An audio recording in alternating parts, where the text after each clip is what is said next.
Like, in terms of DNEG, how did you guys first get started? Because obviously you guys have been around for a long time and you're one of the biggest in the world. What's the backstory with how Double Negative initially got? Yeah, it's really down to kind of Michael Kuhn, who was then running, who was head of Polygram, and Tim Bevan and Eric Fellner of Working Title. And I'd been working with them on The Borrowers. And straight after The Borrowers, we were kind of jumping into Peter Hewitt's Thunderbirds. And from that, really, they realized there was a need to service their productions where they could make it more efficient in post-production. And they kind of approached me and said, hey, look, do you want to set up a company and, do films? And I said, yeah, that'd be great, But so they funded literally the whole thing, and it was their kind of foresight into just seeing the way in which, post-production was becoming such an integral part to the filmmaking process that they said, why not make it more efficient, with the dollars and, get our own people to do it. And I then approached Matt Holben and Alex Hope, because I've never set up a company, never done any of that sort of thing. And they come from that sort of background, and they were, so the three of us really took on, setting up DNEG in '98, and which led to our first production, which was Pitch Black in '98 and '97, '98. And really we were a team of 35 people, really keen to kind of get going and get in big projects. But obviously, it's all down to the show reel and what you do. So we had to build up slowly, and we, managed to get in shows and do projects, and we built it up to kind of 1,500 people, and that's when crazy, right?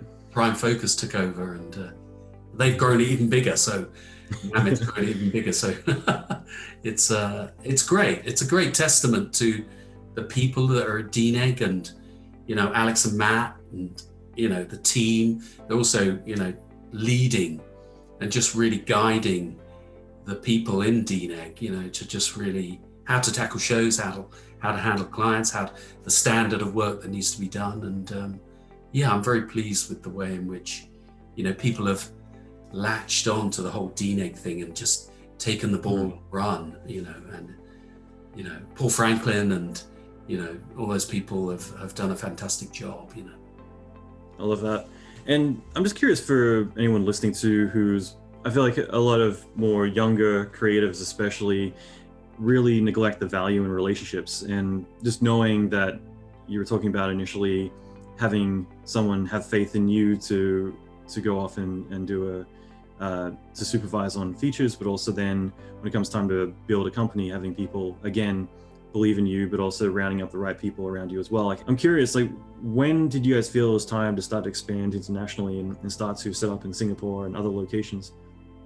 Yeah, I think that really the advent of everybody deciding to have tax breaks dotted all around the world. I mean, Australia and shooting, and Montreal and Vancouver. I mean, there was a great, international surge to just be represented in all of these territories.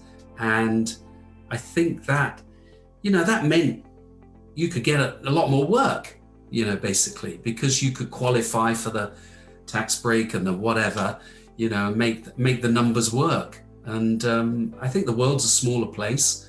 And I think given COVID, I think, everybody working remotely it shows that it can work. You don't need to be in a central location now in order to produce, fantastic work. I mean, I flew back to England in March 2020, just as lockdown happened in the UK, and we were due to finish Fast 9 in April, the end of April, and we actually finished it, just before Christmas.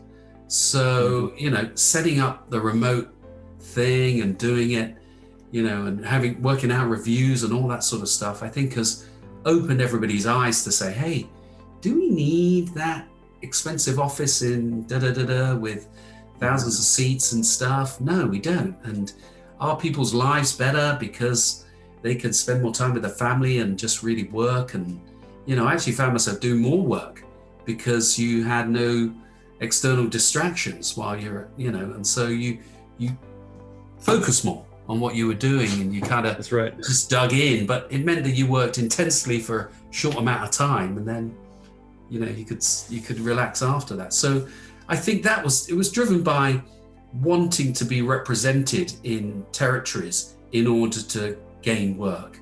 And I think the world is now, obviously the VFX world has cottoned onto that, and the film world has cottoned onto that. So you'll find all the major companies have stations everywhere in order to cover everything. You know, there's no territory that, you know, it can now present the filmmakers with a choice of so many VFX studios that they can choose from to do the work, you know.